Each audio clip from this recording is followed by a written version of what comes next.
I believe that if at the end of it all, according to our abilities, we have done something to make others a little happier and something to make ourselves a little happier, that is about the best we can do.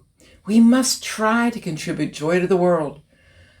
That is true no matter what our problems, our health, our circumstances. We must try. I didn't always know this, and I'm happy I lived long enough to find it out. That's a quote by Roger Ebert. I said it on Tuesday, and it bears repeating for Friday. Hi, I'm Joanne Smith, and welcome. One of my favorite videos is Happy by Pharrell Williams. I like the music and seeing different people dancing to it. It's fun, and I feel happy. I remember singing, I've got the joy, joy, joy, joy down in my heart. Where? Down in my heart. At Thornley Chapel in Ocean Grove, New Jersey, back in the 50s. But I'm not sure that I really understood happiness and joy. I was a blamer. I used to be convinced that someone else made me angry. And it took me a long time to realize that while I can't always control what I feel, I do have a say in what I do next.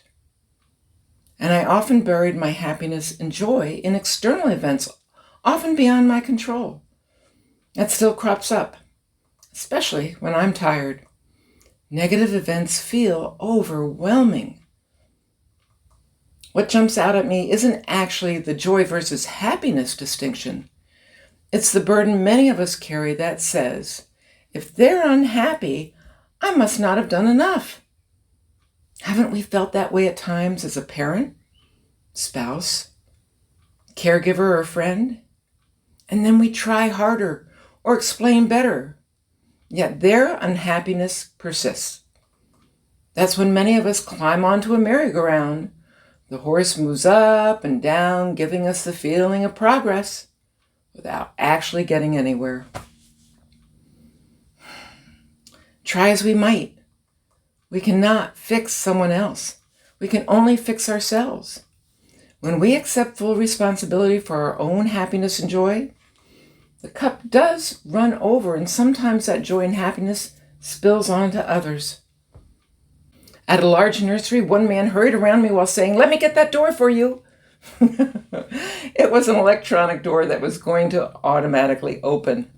I laughed. "Oh, thank you so much. You're a gentleman and a scholar." His response, "You're the first person who laughed at that. Thank you." We don't have to find something clever or a little silly like opening an automatic door, but we can offer kindness, encouragement, a meal, a phone call, a listening ear, a shared laugh. I'm Joe, your encourager.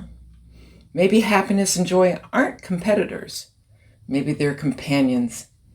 Happiness often arrives when something is resolved. Joy sometimes shows up while things are still unresolved. Have you noticed that in your own life? See you next week.